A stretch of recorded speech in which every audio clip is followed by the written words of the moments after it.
what time it is. Buckle up and enjoy the ride.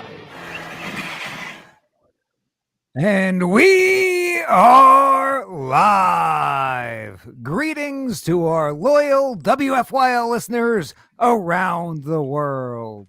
Welcome back to your Philadelphia live stream, only on the Freedom Station. I want to thank each and every one of you for tuning in once again, because you still have the right to hear and the right to be heard.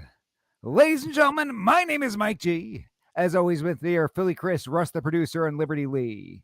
And you're listening to Mike G in the Morning with The Law Matters. And you can listen to our program every Friday at 7 a.m. Eastern, only on the Freedom Station, WFYL. So let's be heard.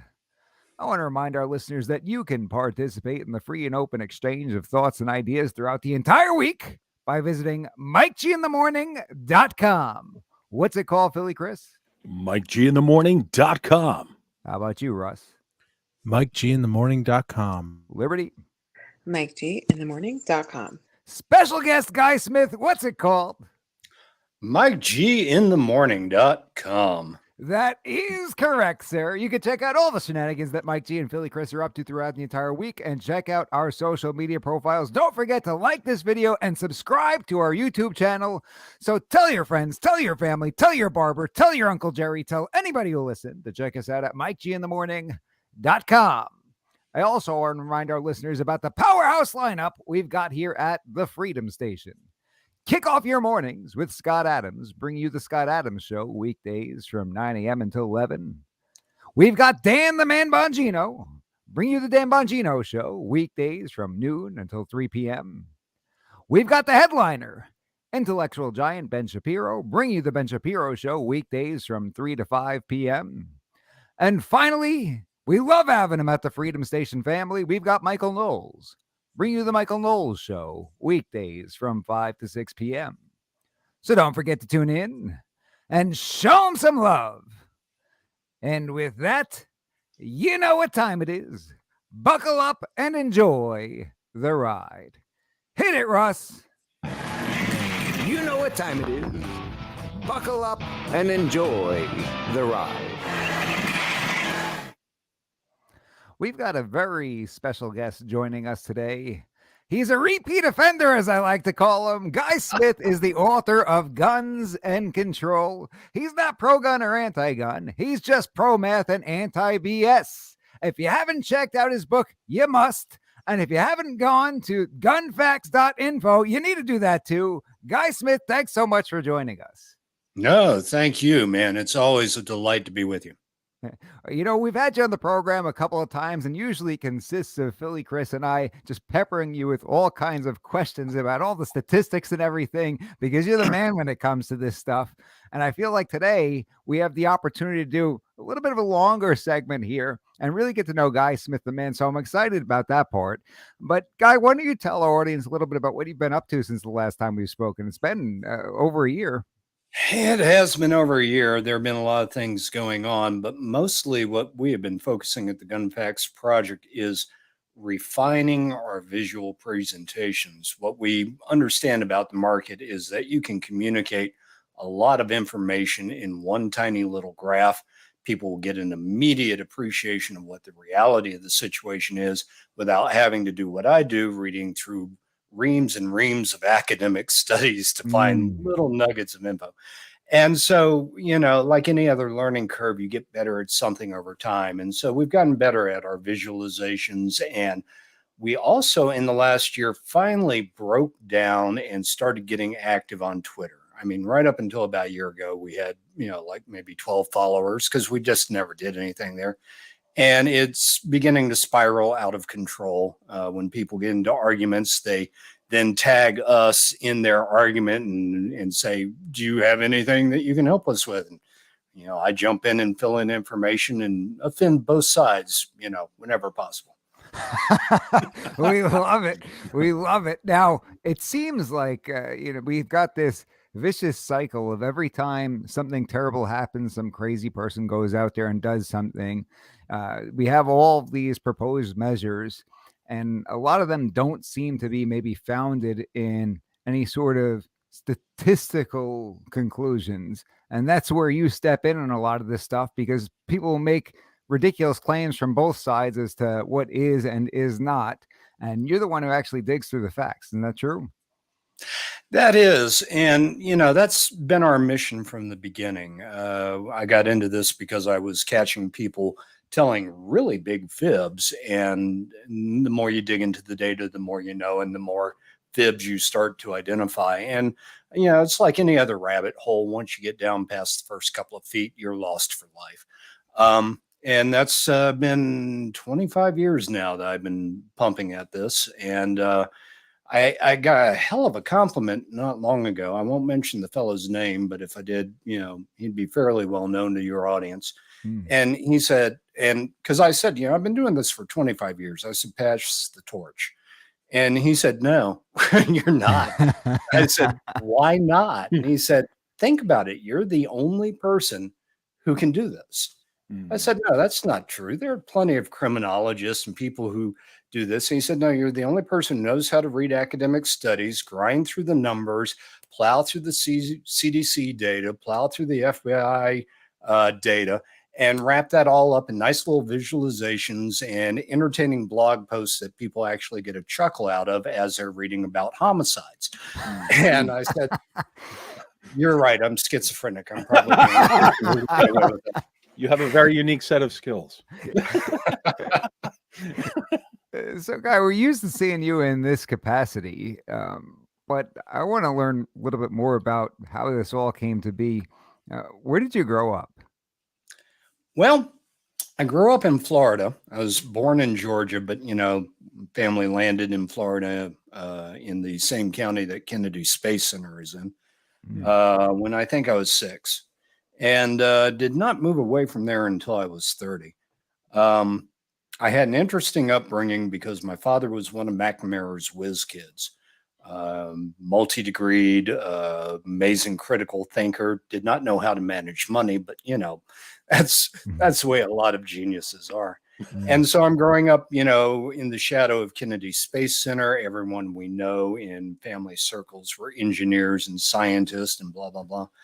And so I was gifted, an inquiring mind, but my father also gifted me with don't believe your own hype. If you believe something, question that belief every day, every week, whatever you need to do, because, a good portion of the time you're going to find out that you fooled yourself. And you don't want to fool yourself, because then that translates into fooling other people.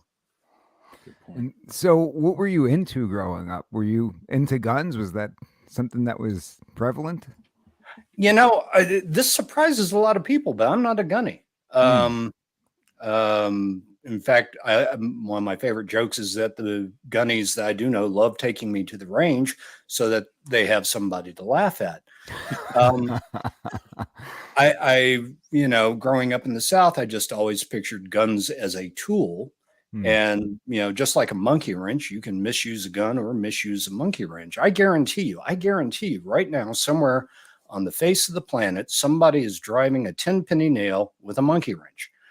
And and right now somebody is shooting, a fellow gangbanger with a 9mm. So to me, it's just tools, and people become the variable. So what kinds of things did garner your attention, though? Were you a sports guy? Were you somebody who was very much engrossed in school? What were days like for young Guy Smith? Girls. I knew it was coming. Yeah. When you grow up in a beachside community in Florida in the 1970s, things are going to go wonderfully and disgustingly well for you. And all the girls were in string bikinis, and that was pretty much, my focus. It's somewhat unique. My father, again, he was one of these guys who could never sit still. He always needed to be doing something. And so when I'm 10 years old and, thinking about becoming a surfer, he says, we're getting into the cattle business. So there were literally days where I caught waves in the morning, chased cattle at night, and chased girls in the evening. And, that was my teenage years. It's quite the variety there. Was And there any occasionally I caught them. Cheeseburgers and women. Was there any subject in school that you were particularly drawn to? Not really. In fact, up until my senior year in high school, I was a terrible student, straight, C average. Then a couple of magical things happened. I had a good friend. Hi, Don. He's probably not listening because he's certainly left a center. But anyway, he taught me why I was having trouble with mathematics and cured it, almost overnight. And my dad, noticing that my senior slough schedule was probably the worst one ever created, immediately enrolled me in advanced algebra, geometry, chemistry, physics, just any discipline. And that was the seed to getting me interested in the details. When you start assembling those particular tools, then you find ways of disassembling just about anything else. That's wild because it seems that would be a bad combination for senioritis, no? It was the worst, but it was the best in the long run. Yeah. Wow. Do you remember what the problem was that he helped you crack as far as the math stuff goes? Yeah, it's funny. I had taken Algebra 1 and, I think I got C's and D's in it. And I was just telling Don, I really don't get mathematics. And he said, Guy, your problem is that, you're both left and right brained and you have this artistic creative side of you. And you have to understand mathematics is not creative. It is just rote formulas, learn the formulas, plug in the numbers, everything solves itself. I said, it can't be that easy. And then I got into advanced algebra and it was that easy. With the creativity side, were you a musician or an artist or anything like that? Yeah. And the big secret is that my little side work is that I'm a songwriter. Got 3 albums out, and I refer to my fan base, small as it is, as the drinking class intelligentsia. These are the people who are smart and don't mind crawling in the dirt for some gritty music. That's awesome. And did that love for music start when you were still in high school or before? Or well, it started in junior high school, and this is one of the funniest things in the world. My good friend Howard, he and I were still in junior high, and he was turning me on to Jethro Tull, and I was turning him on to the original Allman Brothers Band. And then he moves off to California. And then 40 years later, I'm in California and can't find him because he has no digital footprint whatsoever. And when I finally track him down, he goes, "Oh, I left California about a year ago." It's like, oh, geez. So then life circumstances allows me to leave California, and I moved to right where my childhood buddy Howard is. wow. And he was the first guy I ever strummed a guitar with, and we finally shared a stage together about 3 years ago. That's amazing. That's amazing. Yeah, what was your first guitar? What kind of guitar did you get? Oh man, some bargain basement nylon string thing that wouldn't stay in tune. In fact, my buddy Steve still has it. He said, I thought about learning guitar, and I had better guitars by then. So I just handed him this one. I said, it's yours now. There you go. Well, sort of pass the torch, so to speak. It's good enough to teach, learn on, and it'll be good enough for him. You don't usually come out of the box with a Taylor or a Martin or anything like that, do you? No, but I will tell you a story about my late wife. This was charming because I do have a Martin, and she had seen me perform, and she said, "Oh, well, she played the Irish harp," and I kept kidding her, that's not a good rock band instrument. And she said, "Okay, well, I want to learn how to sing. I want to learn how to play guitar." And so we got her a perfectly decent, Ovation guitar. And then one day she said, "Can I play your Martin?" I said, of course you can play my Martin. She said, well, you treat it like a frickin' firstborn child. I was a little intimidated to ask. And so I put it around her neck and, handed her the pick. And I go off into the other room and I hear her strumming. I come back and tears are rolling down her face. She said, this plays so easy and it's so beautiful sounding. I said, yeah, I know. She said, I'm buying a Martin. I said, you've been playing guitar for 6 months. You are not buying a Martin. So after we bought her Martin, 1 month later. Of course, you know how that story ended. That's great. Well, she's got can't good say taste. no to the wife. Yes, they know. She's got good taste, right? I guess worst case scenario, if you're the guitar player and she doesn't like it, it always becomes part of your collection, right? Yep, that's a fact. Not too bad. So when you're getting ready to graduate high school, what are your plans for moving on? Like, do you have anything in mind as far as a career at that point? Yeah, I did. And to show people how embarrassingly old I am, back when I was going into college, there were these things called stereo stores. And, they were for the audiophiles and the people who really, wanted great sound in their house. And I said, what I would really like to do is to own a stereo store because that's kind of my passion. But I said, okay, if you're going into college, what do you do? And I said, you don't major in stereo store, guy. It was oddly missing from the curricula. I did get a degree in management sciences because I went to a technical university, and the reason I went there was that my dad taught there, and I got a bunch of free tuition as part of the deal. Nice. But it was there where I studied quantitative analysis, statistics, research methodology, and design. And that's what eventually helped the whole GunFacts project. Was I had that foundation in how to do research, how to grind the numbers, how to quantify just about anything, and how to triple check all of your calculations along the way. So an accidental byproduct of an education targeting a industry that evaporated by the time I was out of college eventually led to the GunFacts project. Oh, so the stereo store never happened. Never happened. Wow. Philly Chris worked at Circuit City, didn't you, Chris? I did, actually. It's funny you mentioned that, Guy, because when I was young, I was totally into the whole stereo thing, and I'm probably like 20 years older than you, so I get the whole stereo shop thing. I love that stuff. And actually I did have the opportunity to work at Circuit City for several years in the stereo department and loved it. It was a great job playing music all day, get to show people stereo. So fun stuff. Total. I ended up working at Circuit City too, but I worked up at corporate headquarters in Richmond. I went there for training. Yeah. It was a good company. How long did you work for them? I worked for them for 7 years when Rick Sharp was still, at the helm. I was just going to say, and I'll tell you a funny story about that. When I was working there, there was this secret project that they were not telling anybody about. It was just called HRUC.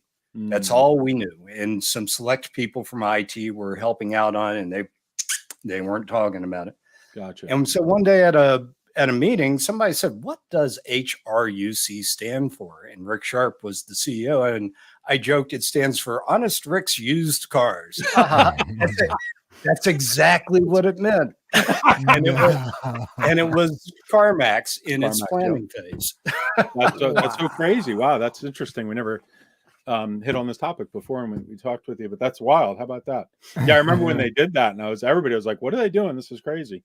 And now that's around and, Circuit City's gone. So we see how that worked out in the business. Yeah, I guess you have to adapt in those industries, right? If the business is fading due to reasons beyond your control.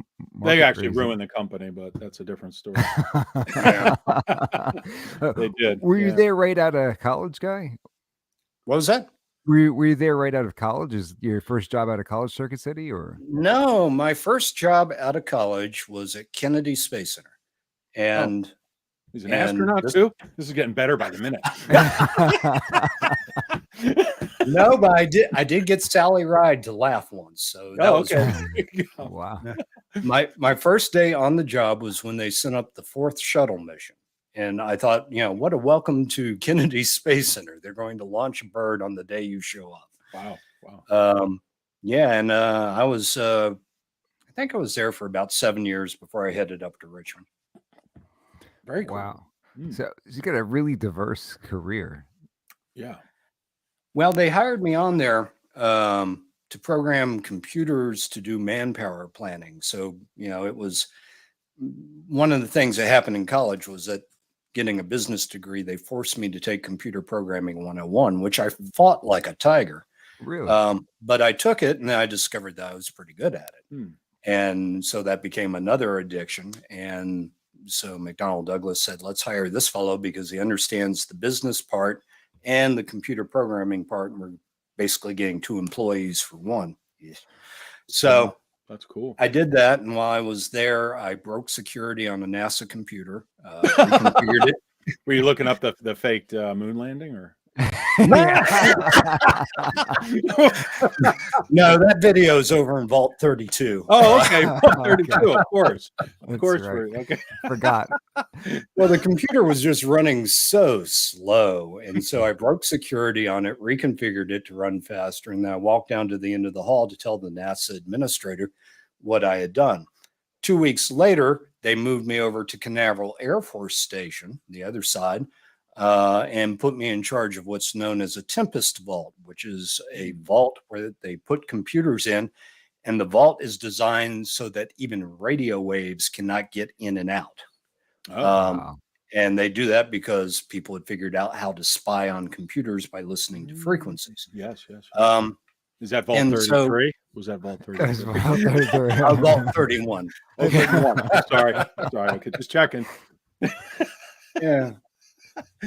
So, that Hmm. took me off in a different direction. And, by doing stuff like that, when it was time to leave Florida, Circuit City said, yeah, you're our boy.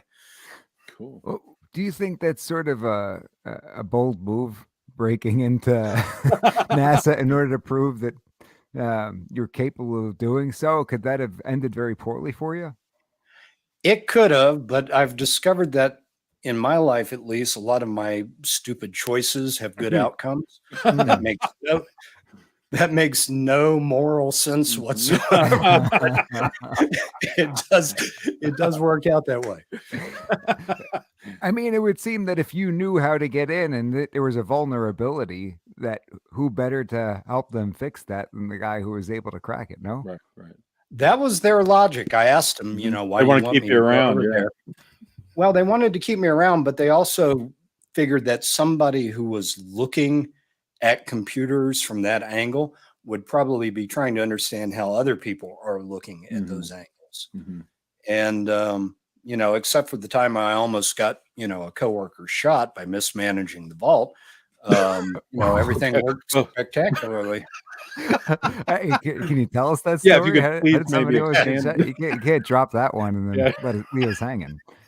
Well, this will date us even further. So in this Tempest Vault, there were 4 separate rooms, and they do that because the person working on classified project 1 doesn't need to see what the person working on classified project number 2 is.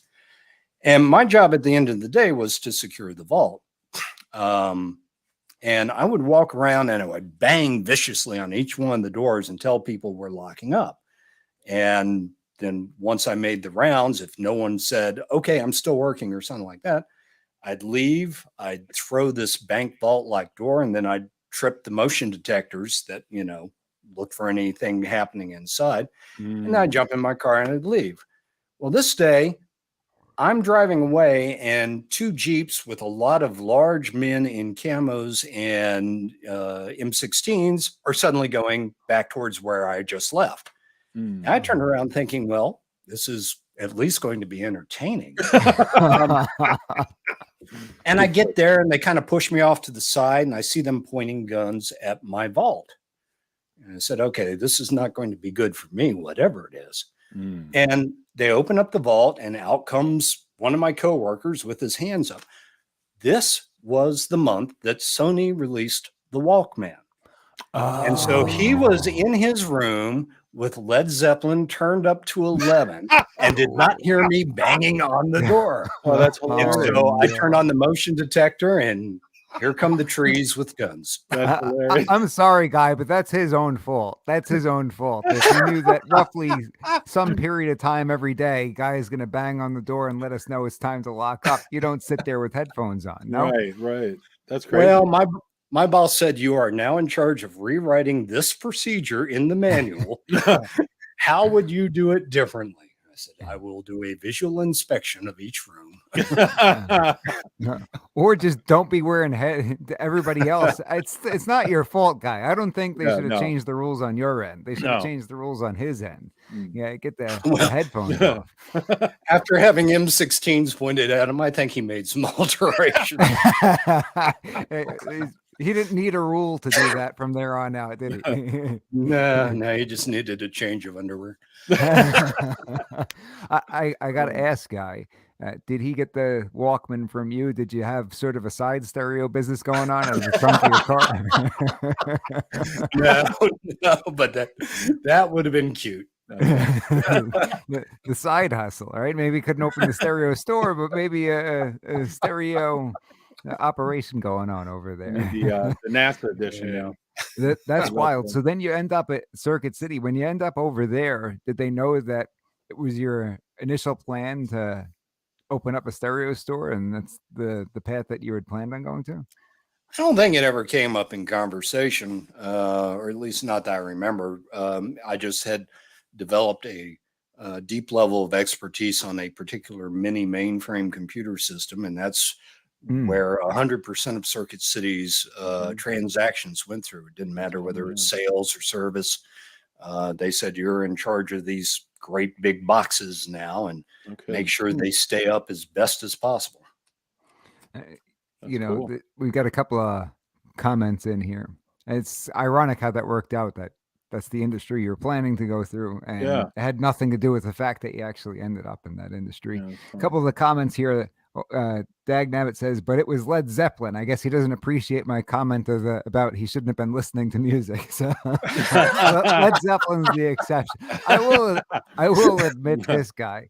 I've had this conversation with other attorneys where I don't really trust anybody who doesn't like Led Zeppelin. If I hear that somebody doesn't like Led Zeppelin, I think something's up there. That's a red flag for me. And Randy says, I wonder if your coworker was listening to Stairway to Heaven at that point. 2 points for Randy. Great joke construction there. I'm going to make that the emoji for the show. That's a good one. So then Circuit City, you're there. They're both 7-year periods. You're one place for 7 years and Circuit City for 7 years. Do you have like a specific 7-year plan that you had enough once you get to 7 years, it's time to move on? Well, after that, I went out to California and I said, I'm only going to be here for 7 years because it seemed to be a pattern, but I ended up there for 22. So, oh, wow. Go figure. Sometimes even your best plans and routines go awry. What brought you out to California? What made you decide to go there? Well, I was burned out on the techie track. When you get up to that level where you're managing mainframes for a major retailer, it starts to grind on you. And I was at a restaurant one night when I wasn't on call, did not have a pager, dating myself again, pagers. And somebody else's pager at a different table went off and I felt my stomach tighten up in knots. And I said, okay, no, this job's become too stressful, do something else. And so I poked around in my industry, because I had this particular expertise, and a company out in the San Francisco Bay Area said, come out here and use that business degree of yours and market our software for us. I said, okay, let's fly out and have a chat. And despite there being a big earthquake while I'm having lunch, on the day of my interview, I ended up out there anyway. Earthquake during lunch, no big deal, huh? Yeah, it's okay.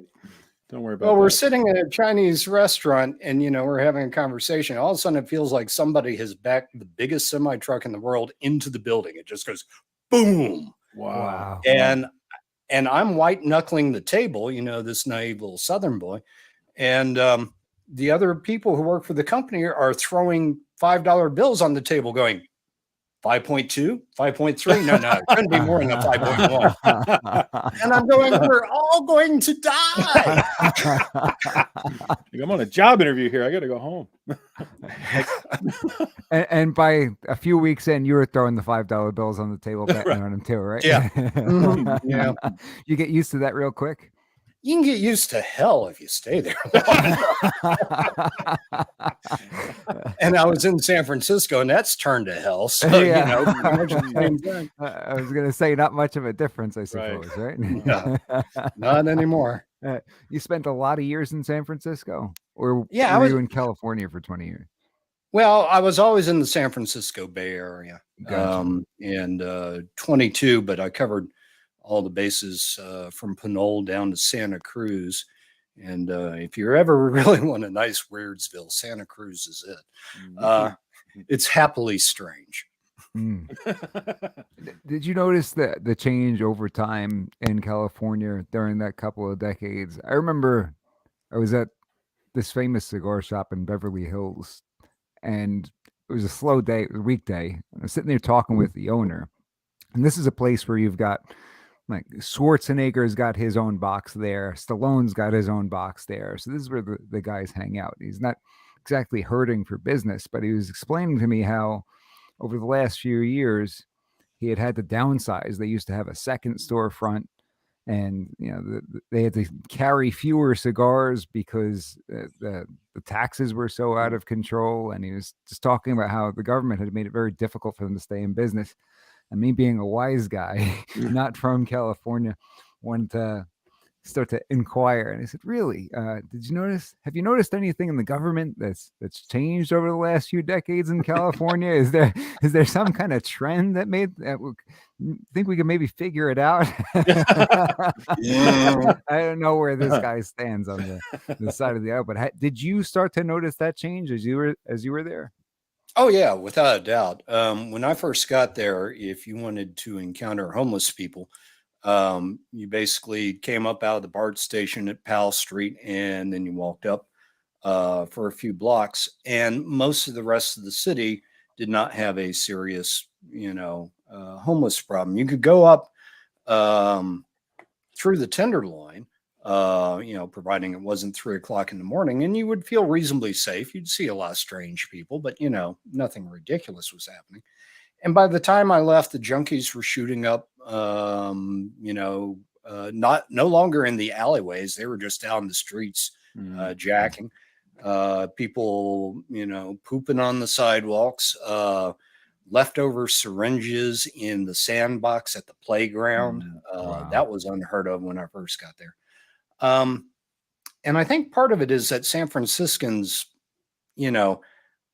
from the very beginning, because the town started off as just a miserable, explosion of undesirable people flooding there all at once to find gold. So they've always had this habit of, we're going to overlook anything that isn't just outright fatal. But it caught up to them.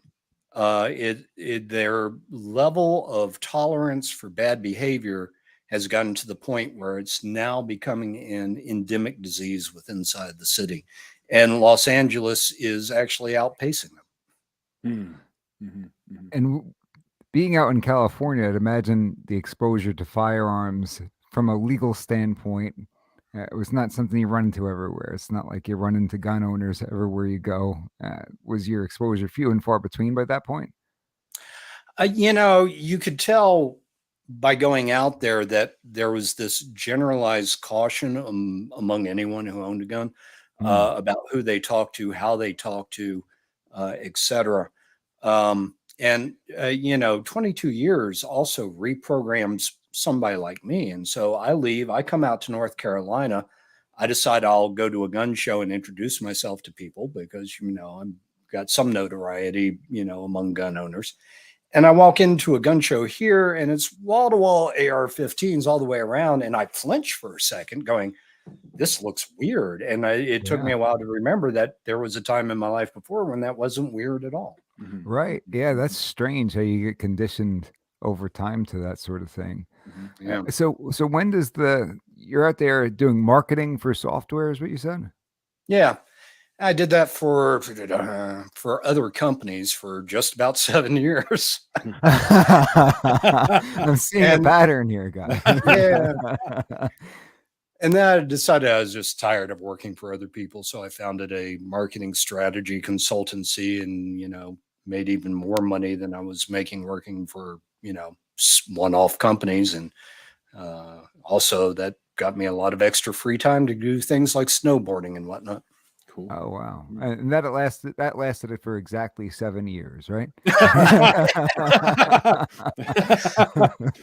Well, and here's I got up to year 14. Okay. And once again, I said, okay, it's time to leave. The moment that I can find a company who will hire me and put me on an airplane just to travel anywhere in the world, I'm off. And like the day after I made that decision, I meet my wife. Wow. Okay. And so I end up there, for the full 22. Wow, that's amazing. So you did 7, 7, 7, 14. Yeah. There's something about hey, your life's like a football score, right? Something going on with the numbers. I think if I ever go to a casino, I'll find the craps table and see how many consecutive sevens I can write. Exactly. So at what point do you decide to get into the firearms statistics and everything? Yeah, it happened 25 years ago. So that means that, I started working in this before I got out to California. And I think going out to California just, accelerated things. And the reason was, is that when you go into that kind of environment where the entire political class has a series of misconceptions about firearms, firearm owners, blah, blah, blah, blah, blah, you find yourself not trying to be pro gun, but just trying to tell people, no, that's not the reality of the situation. And so when that happens, just doubling down and then doubling down again, and eventually, stuff starts happening. And the whole history of the Gun Facts Project was I had these bits of data and I started putting it into a cheat sheet file, so I could copy and paste and do whatever I had to. And my friend Jason said, "Can I have a copy of that?" I said, "Sure." And then about a week later, he goes, "Can I give a copy of that to everyone I know?" I said, "Okay." And then somebody he gave it to said, "Can you get that to me in a PDF format?" I said, "Okay, something weird is happening here." And so I started slowly formalizing it. And for the first few years, Gun Facts was just, a very well done cheat sheet that, people handed around between each other. Cool. And so I started getting more and more requests from people saying, "Can you analyze this? Can you look into this? Can you, at least run your spell checker once before you publish your PDF?" They would tell me all sorts of things. And I said, okay, there's a hunger out in the marketplace for reliable information. And so I started asking the pro gun people, because I'm not going to cater to anybody, but I said, "Look, you guys have the NRA. Why are you asking me for data?" And they said, "If we ever said the NRA says," nobody's going to listen to us. Right. I said, "Okay, so what makes me special? There's got to be other people, who are, doing some deep analysis." And they said the only people who are doing that are the criminologists, and nobody has time to read those dense, heavy, sleep-inducing academic papers. Right. Wow. So you decide you're going to do it for them, break it all down. I didn't decide to do it. I just kept, it's kind of like trying to leave the mob. People kept Right. dragging me Okay. back in. Gotcha. Hey, you got the update over there? Well, at some point you had to have made a decision that we're going to expand this because it goes from a cheat sheet to, several published works that are worldwide famous sort of thing. So when did you decide, okay, I'm really going to take this seriously? It's going beyond the whole cheat sheet thing. I wish I remember, but I remember the turning point was when web technology had developed to the point where it was cheap and reliable and much more flexible than passing around a PDF. And we co-produced both the website and the PDF for several years. And I kept watching the analytics and eventually got to the point where next to nobody was downloading the PDF, but the page hits on the website were just, continuing to go up and up and up. And so we discontinued the PDF the moment we got the website into a shape that would reformat itself for anyone's cell phone. That to me was a big criteria. I want somebody, if they're talking to a politician and the politician just throws some equine effluvium into the conversation, I want them to be able to pull out their phone and go, yeah, no. Are there any like greatest hits of misinformation that you often think of? Like How much time you got? I've got all the time you'll about, give me. Probably about 7 years. 7 years. 2 points. There are a lot of them, but I need to beat up on Gavin Newsom. Okay. And well-deserved too. And one of the reasons I want to beat up on him was that I was living in San Francisco during his political ascendancy. So I know the character. I've seen him from his, larval stage, if you will. And Gavin has exactly 2 talents, propaganda and being smug. And he's excellent at both of those. Now, he's out there running around the country telling everyone that California has low gun death rates because of their laws. And this proves that he's either never studied the subject or he's just, spouting off at the lip because, it's for him, a good sound point in trying to build a base for a presidential run. So here's the deal. When you look at firearm homicides, California is statistically no different than Colorado and Kansas.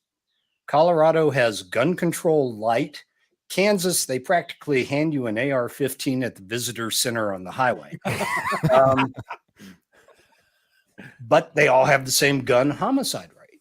So, statistically speaking, California gun laws have no effect on that.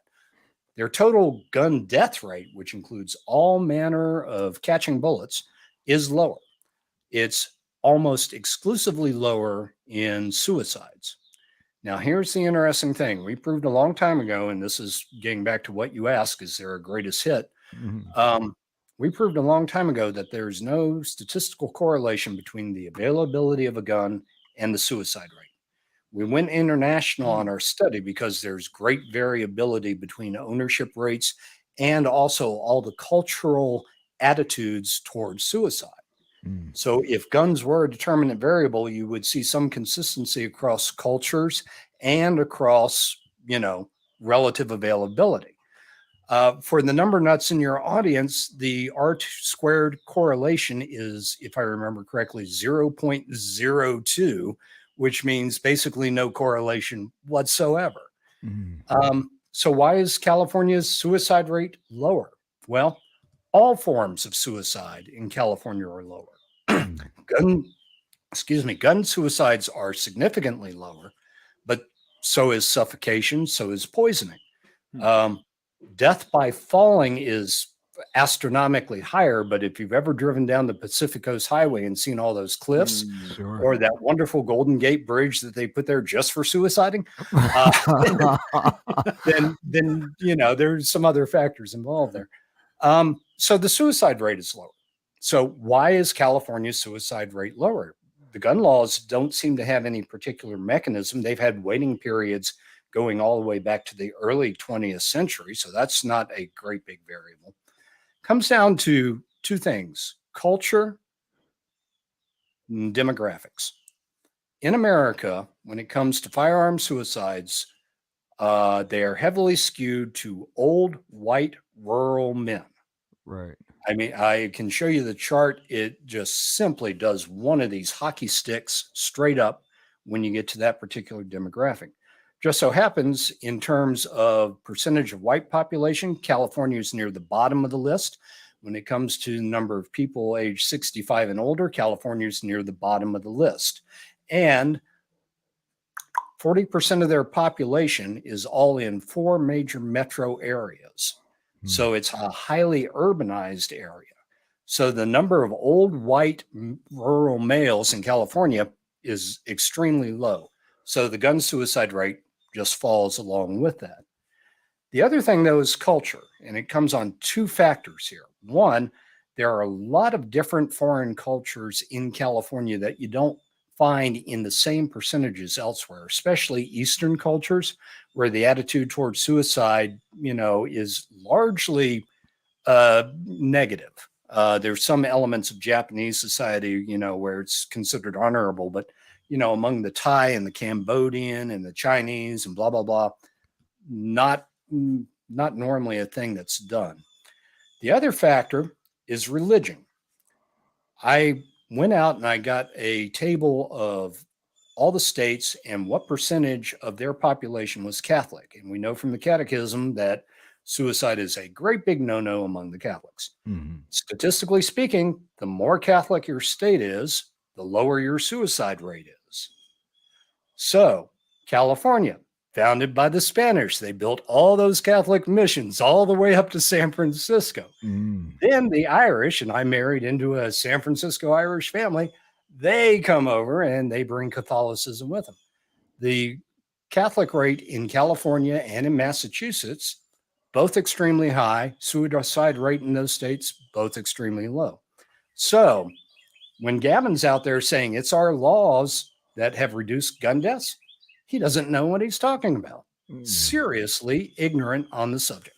His demographics and his Catholicism. Basically. I once heard that the chances of a Black woman in an urban area killing herself with a shotgun is almost zero statistically. Something of that nature. And that kind of lines up with what you're saying. It's more people, old white guys in rural areas, right? Yeah. Well, as a matter of fact, firearm suicides among women in general are much lower. I talked to a detective once, this gets into some gory subjects, but, sure, I said, statistically that I find it interesting that women, don't commit many gun suicides. And he said they don't like to leave a mess. and I started to laugh. I said, "Oh, that's funny." And no, he was dead serious. He was serious. They don't want to feel bad. He said some women have survived suicides and told why they were, suicidal. And, some researchers said, "Did you have a gun in the house?" And more than a handful said, "Yeah, but I'm not going to do that.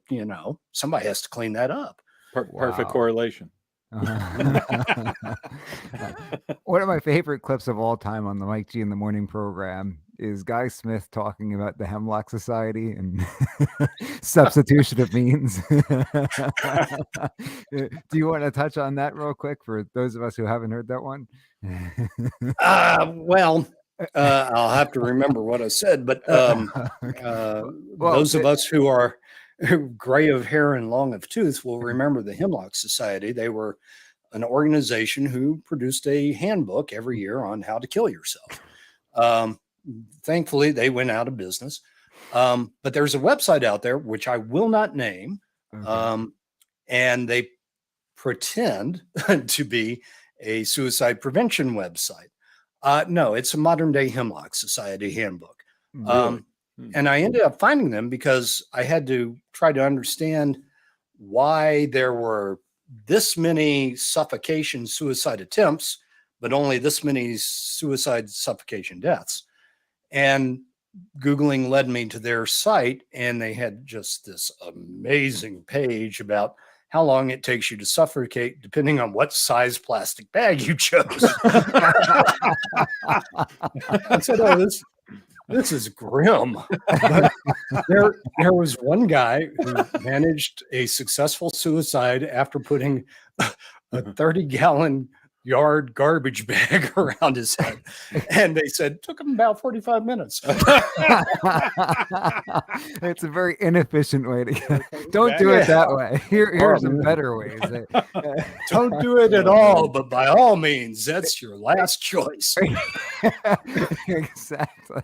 That's wild. And people find other ways. The point is, though, what you're talking about, people find other ways to kill themselves if they want to kill themselves. Is that correct? Yeah, it's called substitution of means. And it's interesting that that phrase appears in criminology and in sociology and psychology. When we did our international study, we looked at all countries. We looked at World Health Organization suicide data, small arms survey, gun ownership data, blah, blah, blah. And we made two comparisons to try to illustrate this. First, we compared the United States to the country that was the most similar to us in culture, and that's Canada. We have the same Judeo-Christian background. We have the same immigrant culture. We have the same frontier attitude.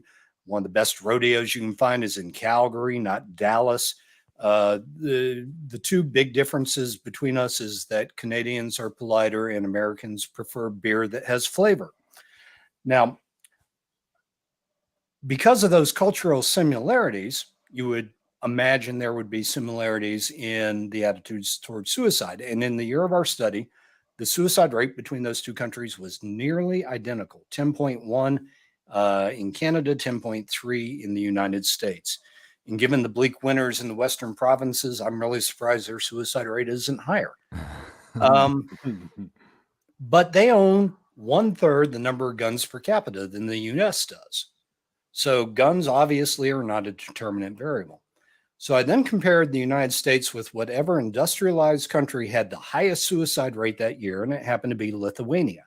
They had a suicide rate that was 3 times as high as the United States.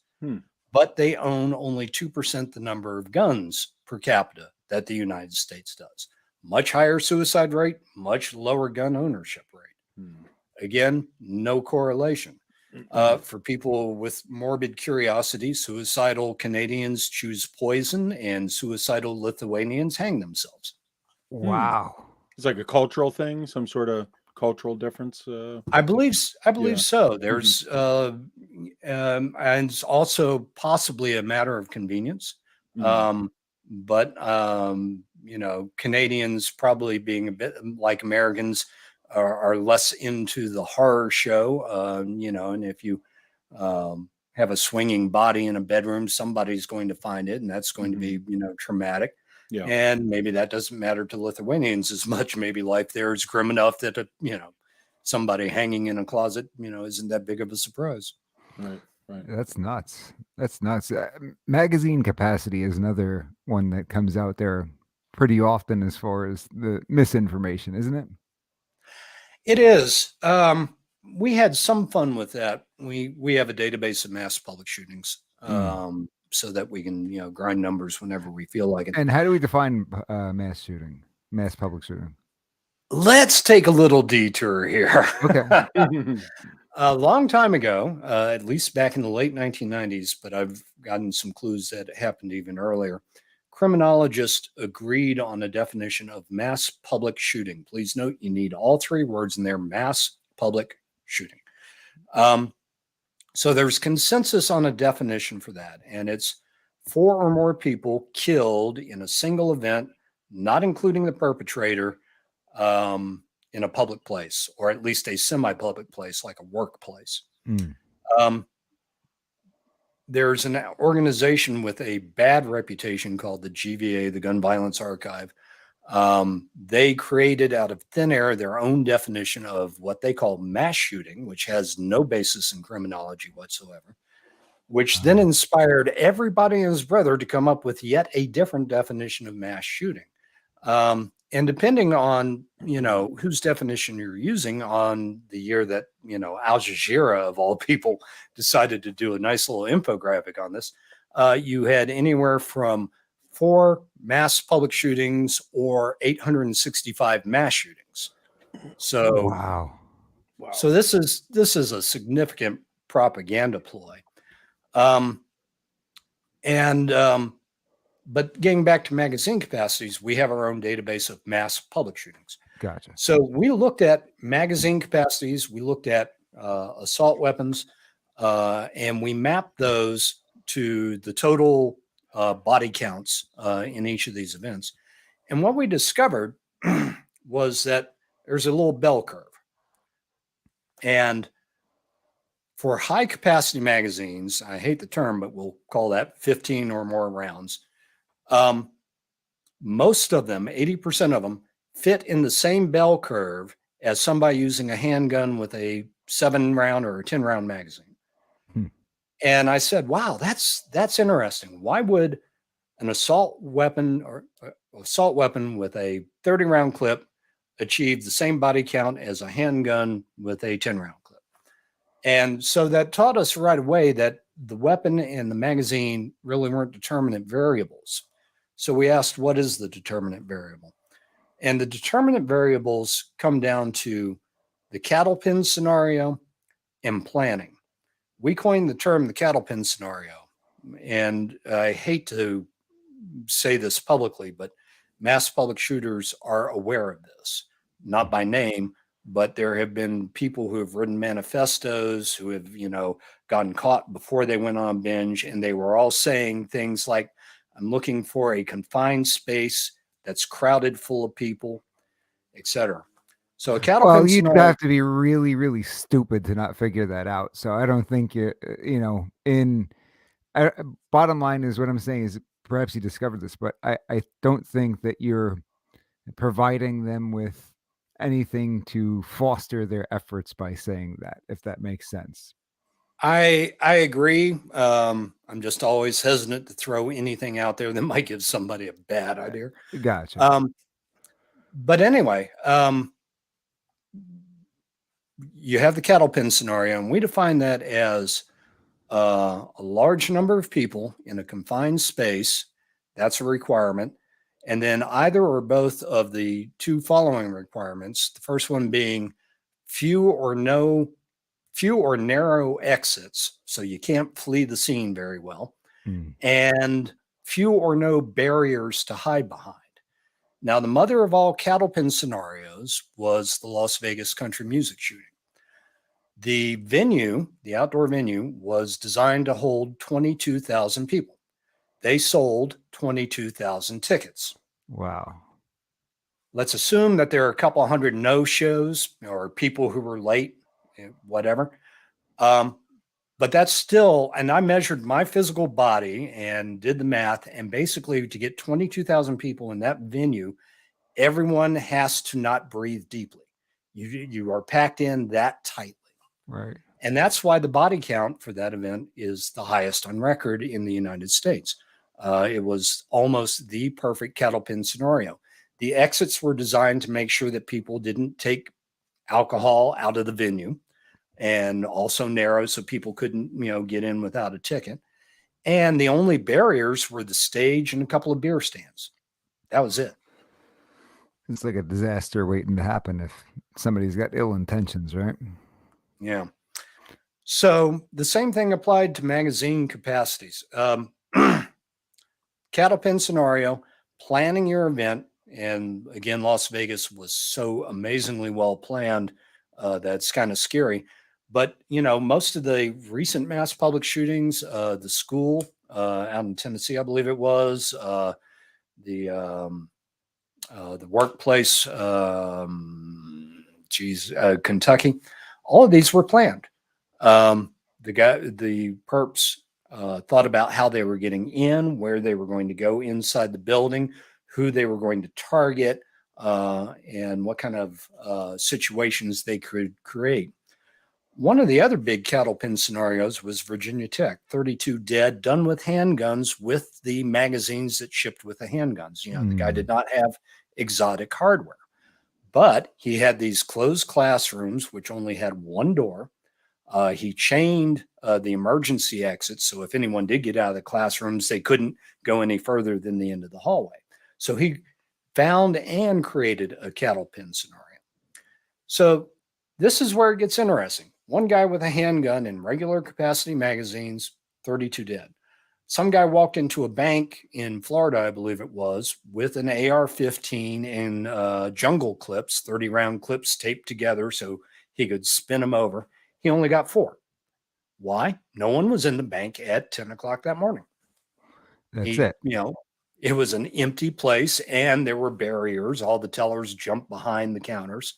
So, yeah, the weapon and the magazine capacity are only interesting when you have somebody planning out a cattle pen scenario. Is there any part of it that plays into whether they'd be met with armed resistance? So gun-free zones, things of that nature? What I will note is that the gun-free zone push did not have the intended effects. They were originally driven by school environments, and I've charted the number of school shootings against when those laws were passed. The school shootings went up. So, gun-free zones did not have that intended effect. What I will say is I don't think perps specifically look for a gun-free zone. They tend to be driven by grievances, if not a fair amount of psychosis. And so they're on a mission. They have a particular idea about who needs to die, or at least what venue. I mean, how politically correct do I have to be here? The woman/man/trans who shot up the school in Tennessee, I think it was. The animal who shot up the kid. The animal, you can say the animal who shot up the kid. The animal, yeah. Well, anyway, she was being counseled by somebody who, was an administrator at the school. She supposedly went to the school. There were some baked in grievances probably in there. So I have a feeling that perps pick a location out of something based more in their grievances, and maybe they do a checklist and they go, okay, am I going to meet with any return fire? And if it's listed as gun-free zone, they probably got it in their head that, it's probably reasonably safe. I'm probably not going to meet up with armed resistance. At least for a little bit until the police show up, right? Unless you're in Uvalde. Yeah, that was a total nightmare, wasn't it? It was. I mean, I married into a cop family, and nobody in that clan is happy about what happened there. Yeah, it was really night and day what we saw in Tennessee versus over there, right? Yeah, this absolutely. Guy's would have been commended. Well, and the same thing in Parkland. Cops stood outside and just, they were cowering for their lives, and in Uvalde, they were cowering about their boss because they were afraid to make a move without his permission. Have you ever started to look into something and discovered something that was surprising to you? Because I'm sure at this point you've pretty much seen it all. But was there ever a study you were doing and you said, man, I can't believe this. I didn't expect it to turn out this way. Yeah, there have been a lot of them. And the suicide one, which we already talked about, was a big aha moment for me, because in America, we are relatively homogeneous about gun ownership. You will see variations between states in terms of per capita gun ownership, but legally anywhere in the country, providing that you're not prohibited, you can buy a gun. So this leads to something really interesting, is that for a long time, criminologists didn't know what gun ownership rates were in each state because, we don't have national registration. So they would use suicide rates as a proxy for gun ownership rates. No way. Yeah. Which gets really interesting, because then you get weirdos like Chris Murphy posting a chart that says, look, they have a high gun ownership rate and they have a high gun suicide rate. That proves a correlation. And, that's actually a little bit of circular logic right there. Right. Yeah. So when I did the international study, it was an eye opener, because the disparity between countries in terms of gun ownership rates and suicide rates was perfectly erratic, up and down from left to right of the chart. And when you ran the mathematical analysis, I just default to R squared when I don't have anything better to do. When that correlation level is so low, you get surprised really fast, because you would think that there would be some correlation, but there is, for practical purposes, none. That's wild. That's wild. Now, with all the years of doing this, I heard that you'd spoken to somebody who was very prominent, and we won't mention their name, but was talking to you. You mentioned the idea that someday you might retire and pass the torch, and they said, "You know what? You can't do it. You're too good. You're the man. We need you." How much longer you think you got in you, guy? You've been doing this for, what'd you say, 25 years?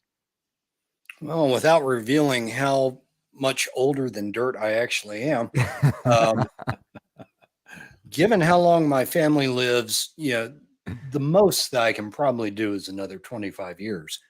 But the one thing I've been unable to do is find the people or train the people to get up to, my level and produce, my kind of work. Now, wonderfully, I have 200 research volunteers, and occasionally there's some heavy lifting that needs to be done. And I can ask them, hey, will you guys go scrape all these screens and pull these numbers together?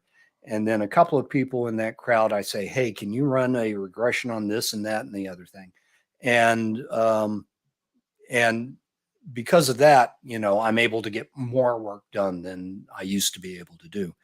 But right now, if I were to get hit by a bus, I can't think of anyone personally who I think could pick this up and keep running with it. So if there's anyone out there who understands research methodologies, statistical analysis, and knows how to run Excel and create beautiful charts, ping me. I will set up a transition plan. Well, we'd love that, but that's a tall order, guy. You're a 1 in a million. One in billions, we'll put it that way, right? There's only one guy, Smith. I do want to ask you this, guy. I remember for some reason you had some kind of dispute with California about them getting you some data. Am I remember that correctly? Yeah, and that was never resolved. And no, never resolved. I'm so shocked. Well, we called out Gavin Newsom. We're now going to call out Rob Bonta, the AG, who is, or at least his staff is, a collection of professional liars. So they have some data that I wanted, and I asked for, public disclosure, and they said, well, we can get you that data, and it would take 80 hours of computer programmer time in order to write the scripts to do all this, blah, blah, blah, blah, blah. And I wrote back and I said, I'm a former IT guru. If you have this in an SQL database, it would take somebody about 30 seconds to write the query and export the data. Yeah. They never responded. So then I went hunting around and I found out that, yes, they have a master license for Oracle databases, which are SQL. And all of the data that I wanted is in one of those Oracle databases. Of course. So I contacted a lawyer and I said, what can I do? And they said, you can spend a lot of your money and lose. And I said, well, that doesn't sound good. Wow. And then there was one pro-gun organization. They are a litigation organization as well. And then they approached me because they had heard that story. And they said, we'll be happy to run that football for you. And I said, I am religiously agnostic. I can never be seen having a pro-gun or an anti-gun group help me out. Right. In fact, there was one year, a couple of years ago, 2 different pro-gun groups, one national and one the largest state affiliation of another national group. They said, Guy, we would like to send you a check, and this is the dollar amount we want to put on there. And I had a brief moment of crisis. And I said, hey, excuse me, what? just have them future dated 7 years out. And I said, that's very generous of you, but thank you. No, keep your money. Yeah, you don't belong to any organization at all, right?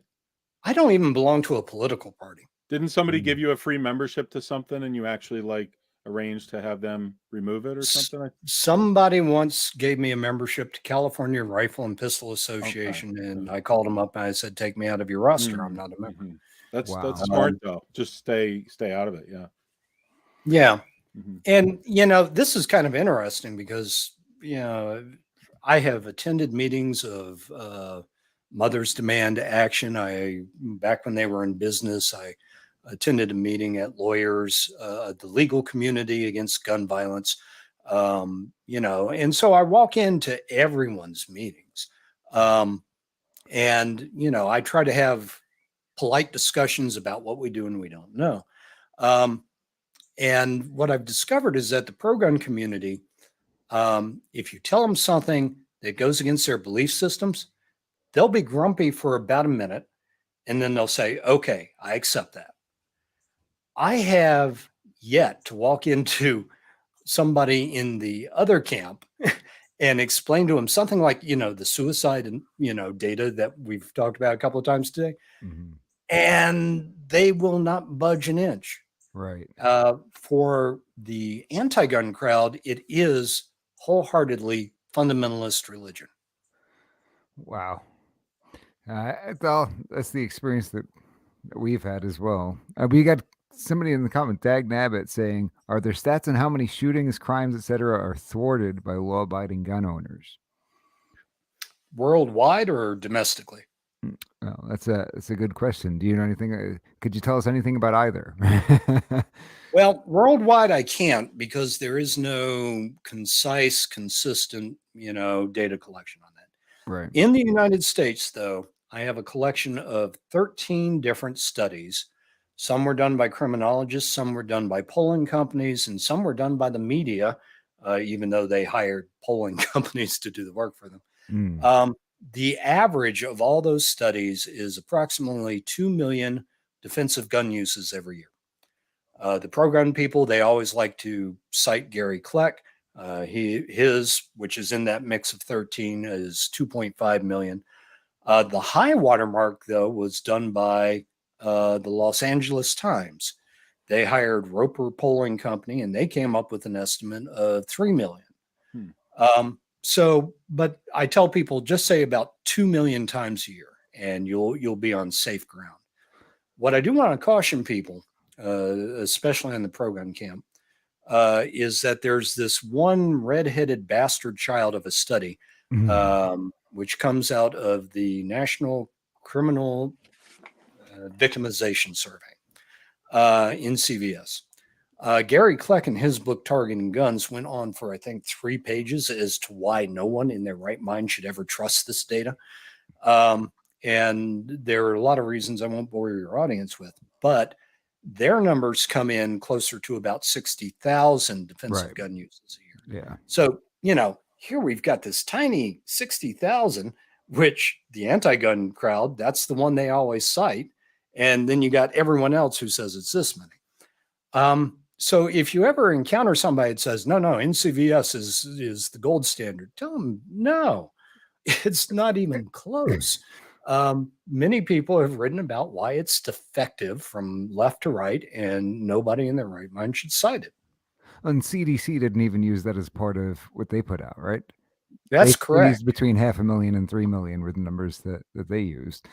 Yeah, and they Go ahead. And they did, kind of what I did. They gathered up all the available research and they threw away the, stuff that was obvious garbage.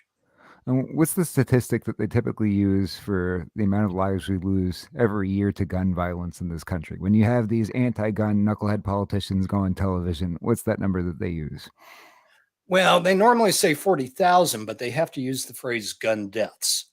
And the reason is that in any given year, 60 to 66% of people who die from a bullet are suicides. Right. And if they didn't include that, the number would be more like 11,000. And, it's a psychological trick, but, something with 40,000 sounds significantly more scary than 11,000. And I think that's, I'll labor on this point. Very early on in Gun Facts, I saw an anti-gun talking head on TV once, and he did that. Back then it was like 36,000. And I wrote him a letter. And I said, hey, I saw you on the news and you cited this statistic, and I thought you should know that suicides really make up this much. And, you don't want to embarrass yourself on camera. So, you probably want to modify your talking points. A year later, same guy was on television saying the same BS. Of course. And that's another reason I started, getting deeper into the Gun Facts Project, because I realized that some people aren't going to quit lying, even if, you politely go out of your way to correct. Yeah. All right. I have a question for you related to that a little bit. Hold on. I wasn't Oh, finished yeah. with my sorry. line of questioning. Sorry, really go ahead. fast. Sorry, Just don't forget what you were about to say. Yep. So it's disingenuous at best when they say these kinds of things. But if I just heard you correctly, it narrows it down to roughly 11,000, right? Yeah, I'd have to look at the 2019 data, approximately, right? Sure, but yeah, in between 11 and 14, depending on what's spinning out of control. And on the very lowest end, right? If we use that outlier study that we don't believe to be reliable, you have approximately 60,000 defensive gun uses every year, right? Right. Is it fair to say that guns save lives? I hate to look at it and sound cold and callous and boil it down to numbers. But when you've got 11,000 versus at the very lowest end by their own slanted study, unreliable study, 60,000. Yeah. It seems that there's a little bit of meat on the bone there, no?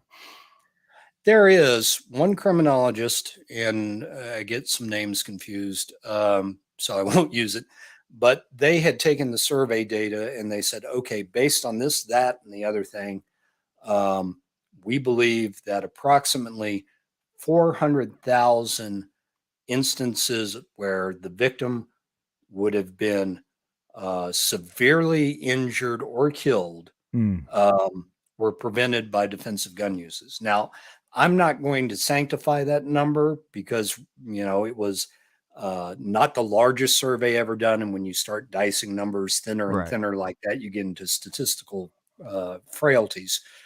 But if we are like an order of magnitude correct there, 400,000, then we see 400,000 saved lives, 400,000 not hospitalized people, 400,000 people not maimed, et cetera, versus the 11,000 mainly street gang members who, were murdered with guns. So the ratios are staggeringly shifted in favor of the argument that, guns have a net social benefit. Now, Philly Chris, I know that I interrupted you. I apologize, but I think okay. I wanted to get to the bottom of that. No, that was a good follow-up. Thanks. I just wanted to ask you, Guy, regarding getting into debate space, like you were kind of talking about how you mailed the letter in, but when you're engaged in these conversations or you go to a meeting, maybe there's, anti-gun folks on the opposite side, or you get into a discussion. Have you had situations where it's got pretty heated? You seem pretty calm. You got a good sense of humor. Like I'm sure you can handle yourself in those situations, but what do you do when that happens? Or has it gotten pretty heated when you try to provide them with real data, empirical evidence, I guess I would say? Well, a couple of times it's gotten briefly heated, unilaterally. And, being a Southerner, I was raised with that Southern gentlemanly, code of conduct.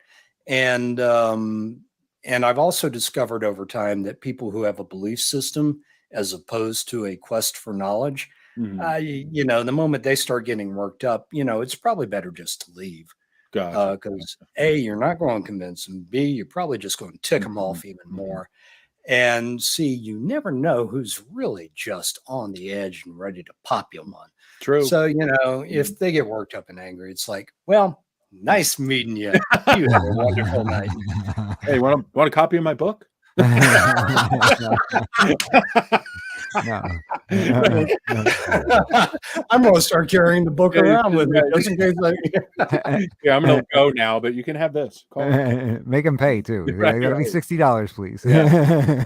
By the way, speaking of that, just as kind of almost a humble brag, there is a review of my book up on Amazon, which I adore. and I'm paraphrasing only lightly, but the guy says, I was in favor of gun control before reading this book. I am still in favor of gun control after reading this book. But Guy clearly demonstrated that some of the policies that I have been advocating aren't going to do what I think they were going to do. Oh, So now I can devote my time to things that I think are actually useful. that's And awesome. I say that's exactly the people who I cater to. I want people who are willing to read, think, internalize, not buy their own hype, and then move forward with whatever they think is the correct thing to do. Yeah, yeah, I yeah. wonder what policies he walked away concluding are a great idea. And Yeah. He did not he itemize. didn't Yeah. say, right? Interesting to know. Yeah. I did have one more follow-up question, if that's okay. And now I'm seeming to forget it. No, it was what was I gonna I ask? haven't done that this hour. Oh no, I'm sorry. It just came back to me. I apologize. In my I'm getting a little senile here in my older years. If you could sort of like reflect back over, your years of doing this and again engaging in conversation with people on both sides, is there sort of like a top 3 list of metrics that you think are most effective when trying to meet in the middle somewhere? This is something that even though I, have the opportunity to be on Mike's show and talk to people like you who are true experts, it's like sometimes I find myself in these conversations and I'm like, I feel like I'm giving them a reasonable piece of information or response. But, anyway, if you could sort of distill it down to like 3 things that our listeners or other people could share when in those conversations that are most effective. I don't know if there is such a thing or if you had any thoughts on that. Well, only recently I've summarized some stuff. And the headline is that 92% of all gun deaths in this country fall into 2 categories. The first category is suicides.